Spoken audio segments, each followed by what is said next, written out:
तो फ्रेंड आज की वीडियो सीरीज के अंदर हम टॉपिक डिस्कस करने वाले हैं सी प्लस प्लस के कैरेक्टर सेट को और भी कुछ टॉपिक्स को डिस्कस करेंगे इस वीडियो के अंदर, तो बने रहिएगा। तो आइए स्टार्ट करते हैं। पॉइंट कह रहा है कि the character set is a set of valid character that a language can recognise. यानी जो कैरेक्टर सेट होते हैं वो सेट होते हैं वैलिड कैरेक्टर के, जिसके अंदर जो लैंग्वेज है जिसके द्वारा क्या हो सकता है, रिकॉग्नाइज हो सकता है। जैसे लेटर की हम बात करें तो आपको पता है कि ए टू जेड होता है लेटर, तो वो कैपिटल में भी हो सकता है, स्मॉल में भी हो सकता है, और डिजिट्स कितने होंगे 0 से 9 तक के। ओके, अब यहाँ पे कुछ स्पेशल कैरेक्टर है जैसे कि स्पेस है, प्लस है, माइनस है, मल्टीप्लाई है, डिवाइड है, पावर है, और यहाँ पे स्लैश है। यहाँ पे आपका ये ब्रैकेट है, ये क्लोजिंग, ये कर्ली ब्रेसेस, ये equal to, not equal to, less than, greater than, single quote, double quote, dollar, comma, semicolon. उसके बाद आपका जो ये डबल रेशियो वाला जो पॉइंट होता है वो मॉडुलस हो गया, नॉट इक्वल वाला एंड हो गया, क्वेश्चन मार्क हो गया, अंडरस्कोर हो गया, एज हो गया, less than equal to, greater than equal to and at the rate. तो ये सारे आपके क्या है, स्पेशल कैरेक्टर्स हैं। ओके, तो आपको यहाँ पे कुछ फॉर्मेटिंग कैरेक्टर हैं जैसे बैक स्पेस हो गया, horizontal tab, vertical tab, form feed and carriage return. ये सारे क्या है, अलग अलग फॉर्मेटिंग कैरेक्टर्स हैं। अब यहाँ पे एक टोकन टर्म आता है। टोकन क्या होता है? पॉइंट कह रहा है कि token is a group of character that logically belong together. यानी टोकन क्या होते हैं? ग्रुप ऑफ कैरेक्टर होते हैं जो लॉजिकली क्या करते हैं, एक दूसरे के साथ बिलोंग करते हैं। एंड दूसरा पॉइंट कह रहा है कि the programmer can write a program by using token. यानी जो प्रोग्रामर है वो क्या कर सकता है, प्रोग्राम को राइट कर सकता है टोकन के द्वारा। एंड सी प्लस प्लस जो होंगे वो यूज करेंगे फॉलोइंग टाइप ऑफ टोकन्स को, जिसमें अलग अलग टोकन्स यहाँ पे दिए गए हैं जैसे कि आपका कीवर्ड हो गया, आइडेंटिफायर हो गया, लिटरल हो गया, पंक्चुएशंस हो गए, ऑपरेटर्स हो गए। तो कीवर्ड्स क्या होते हैं? पॉइंट कह रहा है कि these are some reserved words in C plus plus. Keywords क्या होते हैं? कुछ रिजर्व वर्ड्स होते हैं जो कि सी प्लस प्लस के अंदर आते हैं और इनके पास कुछ प्री डिटरमाइंड मीनिंग होता है। प्री डिफाइंड मीनिंग होता है जो पहले से डिफाइंड रहता है टू द कंपाइलर, जिसे हम लोग कीवर्ड कहते हैं। ओके, यानी जिसका मीनिंग पहले से डिफाइंड रहे और पहले से वो सी प्लस प्लस के अंदर स्टोर रहे, रिजर्व रहे।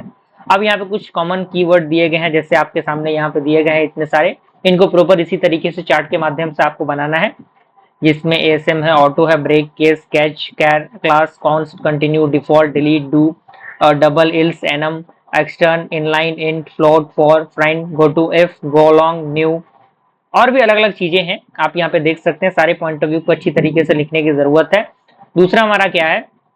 दूसरा हमारा टोकन आइडेंटिफायर्स आते हैं। कह रहा है कि symbolic names can be used in C plus plus for various data items used by programmer in his program. यानी जो सैम्बलिंग का मतलब होता है, सैम्बलिंग नेम्स जो यूज करेंगे, जिनको हम यूज कर सकते हैं सी प्लस प्लस के अंदर वेरियस डेटा आइटम्स के लिए, जो कि यूज होंगे किसी भी प्रोग्रामर के द्वारा उनके प्रोग्राम में।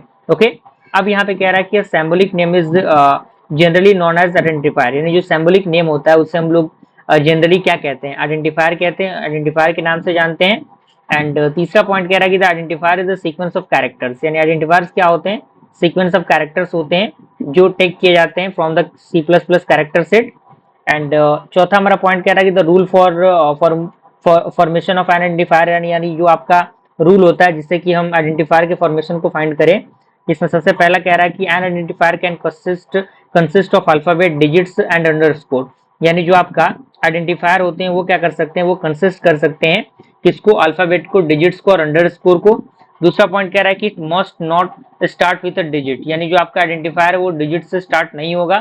अगला पॉइंट कह रहा है कि C plus plus is case sensitive. यानी जो सी प्लस प्लस होता है वो केस सेंसिटिव होता है। इसका मतलब ये है कि जो अपर केस और लोअर केस लेटर होंगे वो कंसिडर करेंगे डिफरेंट फॉर्म्स को एक दूसरे के साथ। एंड अगला पॉइंट कह रहा है कि it should not be reserved word. यानी ये रिजर्व वर्ड नहीं होते आइडेंटिफायर्स। क्लियर? अब यहाँ पे तीसरा क्या है हमारा? तीसरा हमारा लिटरल्स है। लिटरल्स क्या होते हैं? पॉइंट कह रहा है कि literals are data items that never change their value during the execution of the program. यानी लिटरल्स क्या होते हैं? डेटा आइटम्स होते हैं जो कभी भी चेंज नहीं करते उनके वैल्यूज को during the execution of the program. And following types के लिटरल्स होते हैं जो कि अवेलेबल होते हैं सी प्लस प्लस के अंदर, जिसमें इंटीजर कांस्टेंट आता है और उसके बाद character constant, floating constant, string constant. ये अलग अलग क्या है, लिटरल्स हैं जो कि सी प्लस प्लस के अंदर अवेलेबल होते हैं। अब इंटीजर कांस्टेंट क्या है आपको पता ही होगा। Integer constant are the whole number without any fractional part. यानी ये होल नंबर को कैरी करता है बिना किसी फ्रैक्शनल पार्ट के। डिवाइड वाला पार्ट इसके अंदर नहीं रहेगा। एंड सी प्लस प्लस जो होगा वो अलाउ करता है 3 टाइप ऑफ इंटीजर कांस्टेंट को, जिसमें सबसे पहले डेसिमल दिया हुआ है, जैसे कि ये कंसिस्ट करता है सीक्वेंस ऑफ डिजिट्स को, जो क्या होगा, जो 0 से स्टार्ट नहीं होगा। ओके, जैसे कि एग्जांपल आपका दिया हुआ है। दूसरा हमारा ऑक्टल आता है जो कंसिस्ट करता है सीक्वेंस ऑफ डिजिट्स को, जो किससे स्टार्ट होता है, 0 से स्टार्ट होता है। तो आपके सामने दिया हुआ है तीसरा हमारा हेक्साडेसिमल आता है, ये कंसिस्ट करता है सीक्वेंस ऑफ डिजिट्स को जो प्रोसीड होते हैं by the OX and the OX, okay, इनके अकॉर्डिंग। अब यहाँ पे अगला हमारा क्या है, पहला तो हमारा इंटीजर कांस्टेंट हो गया, दूसरा कैरेक्टर कांस्टेंट था।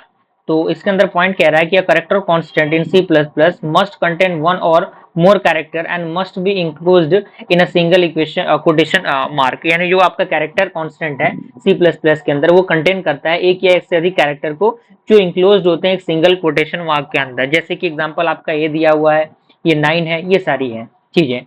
अगला पॉइंट कह रहा है कि C plus plus allows non graphic characters which can not be typed directly from the keyboard, यानी जो आपका सी प्लस प्लस है वो अलाउ करता है एक नॉन ग्राफिक कैरेक्टर को जिनको हम क्या कर सकते हैं, डायरेक्टली टाइप नहीं कर सकते कीबोर्ड के द्वारा, जैसे कि back space, tab, carry, carry return, ये सारी चीजें हैं। अगला पॉइंट कह रहा है कि these characters can be represented by using N escape sequence, यानी ये जो कैरेक्टर्स हैं इनका हम यूज कर सकते हैं रिप्रेजेंटेट करने के लिए, जो भी हम एस्केप सीक्वेंस को यूज करेंगे उसके अकॉर्डिंग। अगला पॉइंट कह रहा है कि an escape sequence represented a single character, यानी जो आपका एस्केप सीक्वेंस होता है वो रिप्रेजेंटेट करता है एक सिंगल कैरेक्टर को। अब यहाँ पे फॉलोइंग टेबल्स हैं जो कि दिए गए हैं आपके सामने, आप यहाँ पे देखिए, जैसे कि आपका स्कैप का सीक्वेंस दिया हुआ है, जैसे कि स्लैश ए बेल बीप के लिए, स्लैश एन न्यू लाइन के लिए, स्लैश आर कैरेज रिटर्न के लिए, स्लैश टी हॉरिजॉन्टल टैब के लिए, और स्लैश जीरो जो है नल कैरेक्टर के लिए। अगला हमारा क्या है, फ्लोटिंग कैरेक्टर है, तो ये क्या कहलाता है, इसे हम लोग रियल कांस्टेंट भी कहते हैं, फ्लोटिंग कांस्टेंट है ये। एंड ये क्या करता है, they are numbers having fractional part, यानी ये नंबर्स होते हैं जिनके पास फ्रैक्शनल पार्ट होता है। एंड तीसरा पॉइंट कह रहा है कि they may be written in fractional form और एक्सपोनेंट फॉर्म, यानी इनको हम क्या कर सकते हैं, फ्रैक्शनल और एक्सपोनेंट फॉर्म में लिख सकते हैं। एंड अगला पॉइंट कह रहा है कि real constant in fractional form consist of signed और unsigned digits including a decimal point between the digit, यानी जो रियल कांस्टेंट होगा फ्रैक्शनल फॉर्म में वो कंसिस्ट करेगा साइन और अनसाइन डिजिट्स को जो इंक्लूड करेगा एक डेसिमल पॉइंट को, यानी उसके अंदर साइन भी रहेंगे, प्लस और माइनस वाला फॉर्मेशन, एग्जांपल भी आपके सामने दिया हुआ है। क्लियर। अब अगला हमारा क्या है, स्ट्रिंग लिटरल्स है। तो स्ट्रिंग लिटर्स में कह रहा है कि a sequence of character includes in double quote called a string literal, यानी जो सीक्वेंस ऑफ कैरेक्टर जो डबल कोट के अंदर लिखे जाते हैं वही आपका स्ट्रिंग लिटर कहलाता है। जैसे दूसरा पॉइंट कह रहा है कि string literal is by default automatically added a special character, यानी जो स्ट्रिंग लिटरल है वो बाय डिफॉल्टली क्या करता है, वो एक स्पेशल कैरेक्टर को इंक्लूड कर लेता है जो डिनोट होता है end of the string, and therefore the size of the string is increased by one character, और यही कारण है कि जो इंक्रीज होते हैं साइज स्ट्रिंग के वो वन कैरेक्टर के अकॉर्डिंग इंक्रीज होते हैं। जैसे कंप्यूटर की बात करें तो we will represented the computer and slash zero, इस तरीके से हम इसको रिप्रेजेंटेड कर सकते हैं, लेकिन इसका जो साइज होगा वो 9 कैरेक्टर का हो जाएगा। ओके, तो ये सारे आपके पॉइंट ऑफ व्यू थे जो कि आपको यहाँ तक पढ़ने थे। अब यहाँ पे आपका पंक्चुएटर्स भी दिया हुआ है, 1 मिनट थोड़ा सा मैं चेकआउट कर लूँ कहाँ तक की चीज़ें हमें देखनी थी, कौन कौन सी चीज़ें थी। ठीक है, पंक्चुएशन और उसके बाद ऑपरेटर बच जाता है हमारा। तो यहाँ पे पंक्चुएशन क्या होता है, पंक्चुएशन मार्क बेसिकली आपने देखा होगा, कह रहा है कि the following character are used as punctuators in C plus plus, जैसे कि आपका ब्रैकेट है, opening and closing bracket indicate करता है single and multi dimensional array subscript को। पैरेंथेसिस आपका हो गया तो वो इंक्लूड करता है, इंडिकेट करता है फंक्शन कॉल को, फंक्शन पैरामीटर्स को for the grouping expressions. And bracket की हम बात करें तो ओपनिंग एंड क्लोजिंग ब्रेसेस जो इंडिकेट करता है start and end of the compound statement को। उसके बाद आपका कॉमा है, सेमीकोलन है, कॉलन है, उसके बाद आपका एस्ट्रिक है, इक्वल है, और आपका जो पाउंड साइन है, ये सारी अलग अलग चीजें हैं। अगला हमारा क्या है, ऑपरेटर्स है। कह रहा है कि operators are special symbol used for specific purpose, यानी जो ऑपरेटर्स होते हैं वो एक स्पेशल सिंबल्स होते हैं जिनका हम यूज एक स्पेसिफिक पर्पस के लिए करते हैं। और जो सी प्लस प्लस होता है वो 6 ऑपरेटर को प्रोवाइड करता है, arithmetic operator, relational operator, logical operator, unity operator, assignment operator, conditional operator, comma operator. Okay, तो यहाँ तक आई होप कोई परेशानी आपको नहीं होनी चाहिए। वीडियो पसंद है लाइक जरूर कीजिएगा, मिलते हैं अगली वीडियो में, थैंक यू।